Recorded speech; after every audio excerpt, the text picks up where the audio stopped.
Bonjour à tous. Voici la deuxième partie de la vidéo notation et codage en géométrie. Commençons par une définition.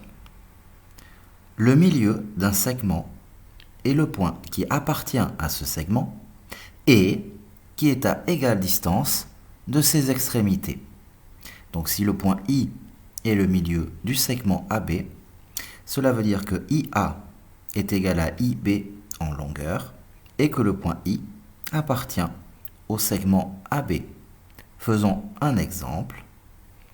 Nous avons ici un segment AB avec le point I qui est bien le milieu. En effet, le point I appartient au segment AB, il est bien sur le segment AB. Et en regardant, nous avons le codage qui nous dit que les longueurs IA et IB sont identiques. Le point I est bien le milieu de AB. Continuons avec de nouvelles définitions. Deux droites sont dites sécantes si elles n'ont qu'un seul point commun. On appelle ce point commun le point d'intersection. Voici un exemple. Les droites D1 et D2 sont sécantes au point A. Continuons avec une définition. Deux droites sont dites perpendiculaires si elles sont sécantes et forment quatre angles égaux. En l'occurrence, quatre angles droits.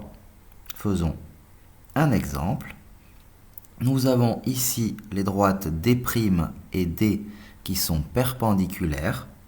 Vous notez qu'il y a un petit carré, c'est le codage pour désigner deux droites perpendiculaires. Passons à la notation. Donc on note que D est perpendiculaire à D' grâce à cette notation. Ici, vous voyez une espèce de T à l'envers. C'est la notation de droite perpendiculaire. Continuons avec une nouvelle définition. Deux droites sont dites parallèles si elles ne sont pas sécantes. Voici un exemple. Nous avons D et D' qui sont deux droites parallèles.